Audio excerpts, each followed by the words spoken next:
بسم اللہ الرحمن الرحیم۔ تم ہرگز بلائی کو نہیں پا سکو گے جب تک راہ خدا میں اپنی پیاری چیز خرچ نہ کرو۔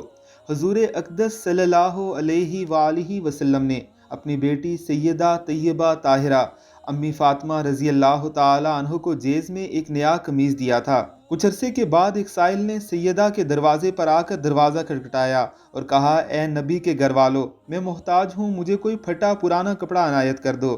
سیدہ کے پاس ایک پرانا قمیص تھا جس کو دینے کا خیال آیا تو فوراً فرمایا، لن تنالوا البر حتی تنفقوا مما تحبون۔ سورہ آل عمران آیت نمبر 92۔ تم ہرگز فلاحیت کو یعنی نیکی کو نہیں پہنچ سکتے جب تک کہ تم وہ چیز نہ دے دو جس کے ساتھ تم کو محبت ہو۔ تو سیدہ نے فوراً وہ نیا قمیص جو جیز میں ملا تھا وہ سائل کو دے دیا۔ یہ تھے اہل بیت رسول جو اپنی محبوب ترین چیز کو بھی اللہ رب العزت کے نام پر دے دیا کرتے تھے۔ اللہ رب العزت کی ذات ہمیں ان کے رستے پر چلنے کی توفیق عطا فرمائے، آمین، اللہم آمین۔